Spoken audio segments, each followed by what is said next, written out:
ನಮಸ್ತೆ ಎಲ್ರಿಗೂ, welcome to Shri home flavours kitchen. ಇವತ್ತಿನ ರೆಸಿಪಿ ಏನಂತಂದರೆ ನಾಟಿ ಸ್ಟೈಲ್ ಚಿಕನ್ ಬಿರಿಯಾನಿ ಯಾವ ರೀತಿ ಮಾಡೋದು ಅಂತ ತೋರಿಸ್ಕೊಡ್ತೀನಿ ಬನ್ನಿ. ಅದಕ್ಕೆ ಬೇಕಾಗಿರೋ ಇಂಗ್ರೀಡಿಯೆಂಟ್ಸು ಇಷ್ಟು. ನಾನಿಲ್ಲಿ 1 kg ಆಗೋಷ್ಟು ಚಿಕನ್ ತೊಗೊಂಡಿದ್ದೀನಿ. ಪಲಾವ್ ಸ್ಪೈಸಸ್ನ ಎತ್ತಿಟ್ಕೊಂಡಿದ್ದೀನಿ.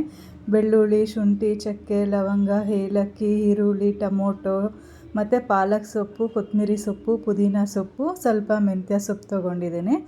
ಸೊ ಇದೆಲ್ಲ ಗ್ರೈಂಡ್ ಮಾಡೋದಕ್ಕೆ ಈಗ ಒಗ್ಗರಣೆಗೆ ಎಣ್ಣೆ, ಟೊಮೊಟೊ, ಈರುಳ್ಳಿ, ಸ್ವಲ್ಪ ಪುದೀನ, ಒಂದು 3 ಹಸಿಮೆಣ್ಸಿನ್ಕಾಯಿ ಕಟ್ ಮಾಡಿಲ್ಲ ಹಾಗೆ ಇಟ್ಕೊಂಡಿದ್ದೀನಿ, ರುಚಿಗೆ ತಕ್ಕಷ್ಟು ಉಪ್ಪು, ಇಷ್ಟೆಲ್ಲ ಇಂಗ್ರೀಡಿಯೆಂಟ್ಸ್ ಎಲ್ಲ ರೆಡಿ ಮಾಡ್ಕೊಂಡಿದ್ದೀನಿ. ಸ್ಟವ್ ಮೇಲೆ ಒಂದು ಪಾತ್ರೆ ಇಕ್ಕಿ ಬಿಸಿ ಆಗೋಕ್ಕೆ ಇಟ್ಟಿದ್ದೀನಿ. ಸೊ ಸ್ಟವ್ ಮೇಲೆ ಇಟ್ಟಿರೋ ಪಾತ್ರೆ ಈಗ ಬಿಸಿಯಾಗಿದೆ. ಅದಕ್ಕೆ ಈಗ ನಾನು 3 ಟೇಬಲ್ ಸ್ಪೂನ್ ಆಗುವಷ್ಟು ಎಣ್ಣೆ ಹಾಕ್ಕೊಳ್ತಾ ಇದ್ದೀನಿ. ಎಣ್ಣೆ ಸ್ವಲ್ಪ ಬಿಸಿಯಾಗಕ್ಕೆ ಬಿಟ್ಟು ಹಾಗೆ ಸ್ವಲ್ಪ ಪಾತ್ರೆ ಫುಲ್ಲೂ ಸ್ವಲ್ಪ ಹಾಗೆ ಸ್ಪ್ರೆಡ್ ಮಾಡ್ಕೊಳ್ತೀನಿ ಎಣ್ಣೆನ. ನಾನು ಸ್ವಲ್ಪ ಎಣ್ಣೆ ತೊಗೊಂಡಿದ್ದೀನಲ್ಲ, ಅದಕ್ಕೆ ಪಾತ್ರೆ ಸ್ವಲ್ಪ ದೊಡ್ಡದಿದೆ, ಅದಕ್ಕೆ ಈ ರೀತಿ ಸ್ಪ್ರೆಡ್ ಮಾಡ್ಕೊಳ್ತಾ ಇದ್ದೀನಿ.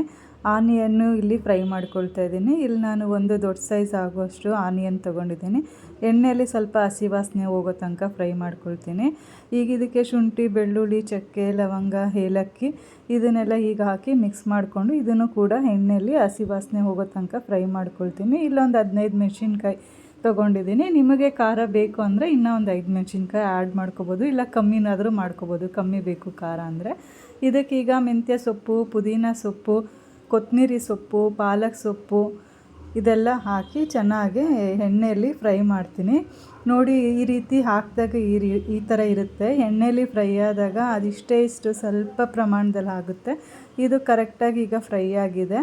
ಇದಕ್ಕೀಗ ಲಾಸ್ಟಲ್ಲಿ ಒಂದು ಅರ್ಧ ಹೋಳಷ್ಟು ಟೊಮೊಟೊ ಮಾತ್ರ ನಾನಿಲ್ಲಿ ಸೇರಿಸ್ಕೊಳ್ತಾ ಇದ್ದೀನಿ. ಇದು ನಾನೇನು ಫ್ರೈ ಮಾಡಲ್ಲ, ಆಲ್ರೆಡಿ ಪಾತ್ರೆನೂ ಬಿಸಿ ಇರುತ್ತೆ, ಹಾಗೆ ಹುರಿದಿರೋ ಇಂಗ್ರೀಡಿಯೆಂಟ್ಸು ಕೂಡ ಬಿಸಿ ಇರೋದ್ರಿಂದ ಅದೇ ಬಿಸಿಗೆ ಅದು ಸಾಫ್ಟ್ ಆಗಿಬಿಡುತ್ತೆ ಟೊಮೊಟೊ. ಇದನ್ನೆಲ್ಲ ಒಂದು ತಟ್ಟೆಗೆ ಟ್ರಾನ್ಸ್ಫರ್ ಮಾಡಿ ಸ್ವಲ್ಪ ಕೂಲ್ ಡೌನ್ ಆಗೋಕ್ಕೆ ಬಿಡ್ತೀನಿ. ಇದು ಕೂಲ್ ಡೌನ್ ಆಗೋಷ್ಟರಲ್ಲಿ ಮತ್ತೆ ನಾನು ಅದೇ ಪಾತ್ರೆನ ಸ್ಟವ್ ಮೇಲೆ ಇಡ್ತೀನಿ. ಆ ಪಾತ್ರೆಗೆ 1/4 ಕಪ್ಪು ಆಗುವಷ್ಟು ಎಣ್ಣೆ ಹಾಕ್ಕೊಳ್ತಾ ಇದ್ದೀನಿ. ಇವಾಗ ಎಣ್ಣೆ ಹಾಕಿದ್ಮೇಲೆ ಎಣ್ಣೆ ಸ್ವಲ್ಪ ಬಿಸಿ ಆಗೋಕ್ಕೆ ಬಿಡ್ತೀನಿ. ಎಣ್ಣೆ ಬಿಸಿ ಆದಮೇಲೆ ನಾನಿಲ್ಲಿ ಈಗ ಒಂದು ದೊಡ್ಡ ಸೈಜ್ ಆಗುವಷ್ಟು ಈರುಳ್ಳಿನ ಕಟ್ ಮಾಡಿ ಇಟ್ಕೊಂಡಿದ್ದೆ, ಅದನ್ನು ಈಗ ಹಾಕಿ ಫ್ರೈ ಮಾಡ್ತೀನಿ. ನೀವು ಫಸ್ಟೇ ಬೇಕಾದರೆ ಪಲಾವು ಇಂಗ್ರೀಡಿಯೆಂಟ್ಸ್ ಏನೇನು ಬರುತ್ತೆ ಸ್ಪೈಸಸ್ ಅದನ್ನು ಕೂಡ ಹಾಕ್ಕೊಂಡು ಆಮೇಲೆ ಈರುಳ್ಳಿ ಹಾಕ್ಕೋಬೋದು. ನಾನಿಲ್ಲಿ ಫಸ್ಟು ಈರುಳ್ಳಿ ಹಾಕ್ಕೊಂಡು ಬಾಡಿಸ್ಕೊಂಡ್ಮೇಲೆ ಚಿಕನ್ ಹಾಕ್ಕೊಂಡು ಬಾಡಿಸ್ಕೊಳ್ತೀನಿ. ಆಮೇಲೆ ನಾನು ಪಲಾವ್ ಸ್ಪೈಸಸ್ನೆಲ್ಲ ಸೇರಿಸ್ಕೊಳ್ತೀನಿ. ಈ ವಿಡಿಯೋದಲ್ಲಿ ಪಲಾವ್ ಸ್ಪೈಸಸ್ ಹಾಕಿರೋದು ವಿಡಿಯೋ ಸ್ಕಿಪ್ ಆಗಿಬಿಟ್ಟಿದೆ, ಕ್ಷಮೆ ಇರಲಿ ಅದಕ್ಕೆ. ನಾನು ಈ ರೀತಿಯಾಗೇ ಯಾವಾಗಲೂ ಪಲಾವ್ ಮಾಡೋದು, ಅದ್ರ ಘಮ ಪರಿಮಳ ತುಂಬ ಚೆನ್ನಾಗಿ ಬರುತ್ತೆ, ಚಿಕನ್ಗೆಲ್ಲ ಅದು ಸ್ಪೈಸಸ್ ನೀಟಾಗಿ ಇಟ್ಕೊಳ್ಳುತ್ತೆ ಅಂತ ಈ ರೀತಿ ಮಾಡ್ತೀನಿ. ಇದಕ್ಕೀಗ ಚಿಕನ್ಗೆ ಎಷ್ಟು ಉಪ್ಪು ಬೇಕೋ ಅಷ್ಟು ಉಪ್ಪನ್ನ ಹಾಕಿ ಚೆನ್ನಾಗೆಲ್ಲ ಒಂದು ಸರಿ ಮಿಕ್ಸ್ ಮಾಡ್ಕೊಳ್ತೀನಿ. ಈ ರೀತಿಯಾಗಿ ನೀಟಾಗೆಲ್ಲ ಮಿಕ್ಸ್ ಮಾಡ್ಕೊಂಡು ಆದಮೇಲೆ ನಾನು ಇದಕ್ಕೆ ಒಂದು ದೊಡ್ಡ ಸೈಜ್ ಆಗೋಷ್ಟು ಟೊಮೊಟೊನ ಕಟ್ ಮಾಡಿ ಇಟ್ಕೊಂಡಿದ್ದೆ, ಅದನ್ನು ಸೇರಿಸ್ಕೊಳ್ತಾ ಇದ್ದೀನಿ. 3 ಹಸಿಮೆಣ್ಸಿನ್ಕಾಯಿನ ಸೇರಿಸ್ಕೊಳ್ತಾ ಇದ್ದೀನಿ. ಇದೆಲ್ಲ ಹಾಕಿದ್ಮೇಲೆ ಚೆನ್ನಾಗಿ ನೀಟಾಗಿ ಎಣ್ಣೆಯಲ್ಲಿ ಫ್ರೈ ಮಾಡ್ಕೊಳ್ತೀನಿ. ಈ ರೀತಿ ಫ್ರೈ ಮಾಡ್ಕೊಂಡಿದ್ದಾದಮೇಲೆ ನಾನೀಗ ಲಿಡ್ ಕ್ಲೋಸ್ ಮಾಡಿ ಜಸ್ಟ್ ಒಂದು 5 ಮಿನಿಟ್ಸು ಬೇಯಕ್ಕೆ ಬಿಟ್ಟಿರ್ತೀನಿ. ಅದು ಬೇಯೋಷ್ಟರಲ್ಲಿ ನಾವು ಕೂಲ್ ಡೌನ್ ಆಗೋಕ್ಕೆ ಬಿಟ್ಟಿದ್ವಲ್ಲ ಫ್ರೈ ಮಾಡ್ಕೊಂಡಿದ್ದು ಮಸಾಲೆ ಎಲ್ಲನೂ ಈಗ ಒಂದು ಮಿಕ್ಸಿ ಜಾರ್ಗೆ ಎಲ್ಲ ಇಂಗ್ರೀಡಿಯೆಂಟ್ಸ್ ಹಾಕೊಂಡಾದಮೇಲೆ ಒಂದು 3/4 ಕಪ್ ಆಗೋಷ್ಟು ಮೊಸರು ಸೇರಿಸ್ಕೊಂಡು ಗ್ರೈಂಡ್ ಮಾಡ್ಕೊಳ್ತೀನಿ. ಇದಕ್ಕೆ ನಾನೇನು ಎಕ್ಸ್ಟ್ರಾ ನೀರೇನು ಹಾಕಿ ಗ್ರೈಂಡ್ ಮಾಡಿಲ್ಲ. ತುಂಬ ಸಾಫ್ಟಾಗೂ ಬೇಡ, ಫೈನ್ ಪೇಸ್ಟಾಗೂ ಗ್ರೈಂಡ್ ಮಾಡ್ಕೊಳ್ಳೋದು ಬೇಡ, ತುಂಬ ತರ್ತರಿಯಾಗೂ ಬೇಡ, ಮೀಡಿಯಮ್ ಆಗಿ ಅದನ್ನು ಗ್ರೈಂಡ್ ಮಾಡ್ಕೊಂಡು ಬಂದಿದ್ದೀನಿ, ಮೀಡಿಯಮ್ ಕನ್ಸಿಸ್ಟೆನ್ಸಿಲಿ. ಸೊ ಅದು ಗ್ರೈಂಡ್ ಆಗೋಷ್ಟರಲ್ಲಿ ಚಿಕನ್ನು ಕೂಡ ಸ್ವಲ್ಪ ನೀರು ಬಿಟ್ಟು ನೀರೆಲ್ಲನೂ ಸುಂಟ್ಕೊಳ್ಳೋಕ್ಕಾಗಿದೆ. ಈ ಟೈಮಲ್ಲಿ ನಾನೇನು ರುಬ್ಬಿಟ್ಕೊಂಡಿದ್ನೋ ಇಂಗ್ರೀಡಿಯೆಂಟ್ಸ್ನ ಅದನ್ನು ಸೇರಿಸ್ಕೊಳ್ತಾ ಇದ್ದೀನಿ. ಈ ರುಬ್ಬಿಟ್ಕೊಂಡಿರೋ ಮಸಾಲೆ ಎಲ್ಲ ಸೇರಿಸಾದ್ಮೇಲೆ ಎಲ್ಲ ಚಿಕನ್ಗೂ ಕೂಡ ಆ ಮಸಾಲೆ ಹಿಡಿಯೋ ಥರ ನೀಟಾಗೆ ಮಿಕ್ಸ್ ಮಾಡ್ಕೊಳ್ತೀನಿ. ಅದು ಚಿಕನಲ್ಲಿ ನೀರು ಇರುತ್ತಲ್ಲ, ಅದೇ ನೀರೇ ಬಿಡ್ತಾಯಿದೆ ಮಿಕ್ಸ್ ಮಾಡ್ಕೊಂಡಿದ್ದ ತಕ್ಷಣವೇ. ಇದಕ್ಕೆ ನಾನಿಲ್ಲಿ 3 ಪಾವ್ ಆಗೋಷ್ಟು ರೈಸ್ ತೊಗೊಂಡಿದ್ದೀನಿ. 1 kg ಚಿಕನ್ಗೆ ನಾನಿಲ್ಲಿ 3/4 kg ಆಗೋಷ್ಟು ರೈಸ್ ತೊಗೊಂಡಿದ್ದೀನಿ. ಅದನ್ನು ನೀಟಾಗಿ ತೊಳೆದಿಟ್ಕೊಂಡಿದ್ದೀನಿ.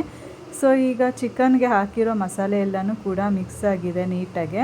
ಈಗ ಇದಕ್ಕೆ ನಾನಿಲ್ಲಿ ತೊಳೆದಿಟ್ಕೊಂಡಿದ್ನಲ್ಲ 3 ಪಾವ್ ಅಕ್ಕಿನ ಅದನ್ನು ಸೇರಿಸ್ಕೊಳ್ತಾ ಇದ್ದೀನಿ. ಅಕ್ಕಿ ಎಲ್ಲ ಸೇರಿಸಾದ್ಮೇಲೆ ಜೆಂಟಲಾಗೆ ಈಗ ಯಾವ ರೀತಿ ಚಿಕನ್ಗೆ ನಾವು ಮಸಾಲೆ ಎಲ್ಲನೂ ಹಿಡಿಯೋ ಥರ ಮಿಕ್ಸ್ ಮಾಡಿದ್ವೋ ಅದೇ ಥರ ಅಕ್ಕಿ ಹಾಕಿದ್ಮೇಲೂ ಕೂಡ ಜೆಂಟಲಾಗೆ ಮಿಕ್ಸ್ ಮಾಡಬೇಕು. ನೀಟಾಗೆಲ್ಲ ಮಿಕ್ಸ್ ಮಾಡಿ ಆದಮೇಲೆ ಇದಕ್ಕೀಗ ನಾನು ಉಪ್ಪು ಹಾಕ್ಕೊಳ್ತಾ ಇದ್ದೀನಿ. ನಾನು ಫಸ್ಟು ಚಿಕನ್ನಿಗೆ ಎಷ್ಟು ಬೇಕೋ ಅಷ್ಟು ಮಾತ್ರನೇ ಉಪ್ಪು ಹಾಕಿರೋದು. ಈಗ ಅಕ್ಕಿ ಎಲ್ಲ ಸೇರಿಸಿದ್ಮೇಲೆ ಈಗ ಉಪ್ಪು ಹಾಕ್ಕೊಳ್ತಾ ಇದ್ದೀನಿ. ಕೆಟಲಲ್ಲಿ ನಾನು ಆಲ್ರೆಡಿ ಬಿಸಿನೀರನ್ನ ಕಾಯಕ್ಕಿಟ್ಟಿದೆ. 3 ಪಾವು ಅಕ್ಕಿಗೆ ನಾನಿಲ್ಲಿ 6.5 ಗ್ಲಾಸ್ ಆಗೋಷ್ಟು ನೀರನ್ನ ಸೇರಿಸ್ಕೊಳ್ತಾ ಇದ್ದೀನಿ. ನಿಮಗೆ ಸ್ವಲ್ಪ ಅನ್ನ ಉದ್ರುದ್ರಾಗೆ ಬೇಕು ಅಂದರೆ ನೀವು 6 ಗ್ಲಾಸ್ ನೀರು ಹಾಕ್ಕೊಂಡ್ರೆ ಕರೆಕ್ಟಾಗಿ ಆಗುತ್ತೆ. ನಾನಿಲ್ಲಿ ಸ್ವಲ್ಪ ಅನ್ನ ಸಾಫ್ಟಾಗೆ ಮಾಡ್ಕೊಳ್ತಾ ಇದ್ದೀನಿ. ಮಗು ಮತ್ತು ಏಜಾದವ್ರಿಗೆಲ್ಲ ತಿನ್ನೋಕ್ಕೆ ಕರೆಕ್ಟಾಗಿ ಆಗುತ್ತೆ ಅಂತ.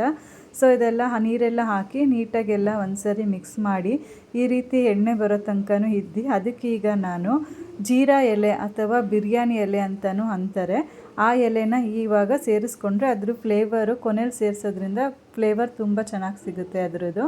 ಇದಕ್ಕೀಗ ನಾನು ಬಟ್ಟೆ ಮುಚ್ತಾ ಇದ್ದೀನಿ. 4 ಕಾರ್ನರಿಂದನೂ ಬಟ್ಟೆಯಿಂದ ಗಾಳಿ ಹೋಗ್ದಿರೋ ಥರ ದಮ್ ಕಟ್ಟೋಕ್ಕೆ ಇಡ್ತಾಯಿದ್ದೀನಿ.